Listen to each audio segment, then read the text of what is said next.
Donc qu'est-ce qui t'a emmené au handicap?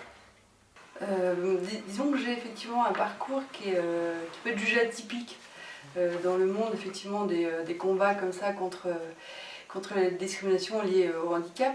C'est, disons, une expérience, ce que moi j'ai appelé l'apprentissage de la vie très tôt, donc c'était dans une école primaire, où un peu atypique pour l'époque d'ailleurs, on avait effectivement des cours, en tous les cas des moments partagés comme ça, avec une classe d'enfants handicapés moteurs, déficients intellectuels, et une fois par semaine, pendant 2 ou 3 heures, on partageait des activités.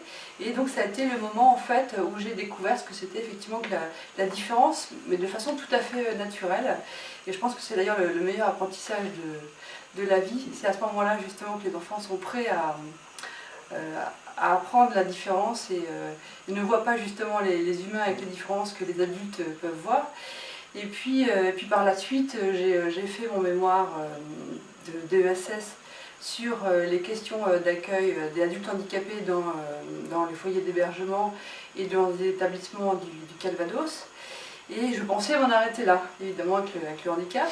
Et puis ensuite oui, j'ai donc trouvé un emploi, mais c'était pas anodin évidemment, hein, qui concernait donc l'insertion des travailleurs handicapés dans le milieu professionnel dit de valide. Hein.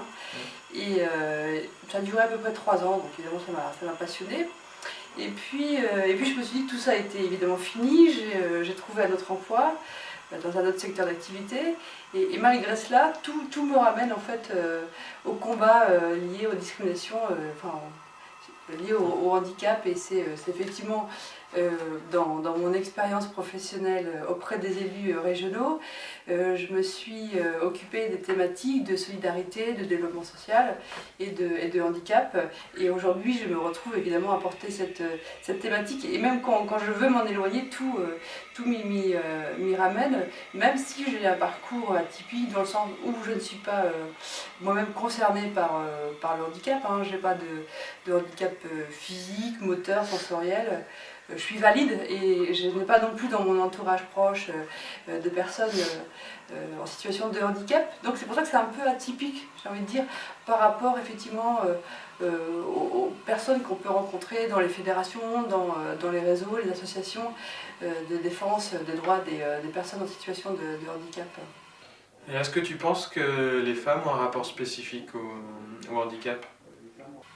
Je crois que les femmes n'ont pas de rapport spécifique au handicap. Je pense qu'effectivement, le secteur du développement social est un secteur, traditionnellement, où on y rencontre effectivement beaucoup de femmes. Tout ce qui concerne la solidarité, le développement social, la santé, les milieux comme ça, associatifs et caritatifs, sont traditionnellement effectivement des milieux qui sont investis par les femmes. Ouais. Alors je n'ai pas d'explication, hein, mais c'est un constat. D'accord, parce que c'est souvent, on a tendance à penser que c'est souvent les femmes qui s'occupent plus des personnes handicapées.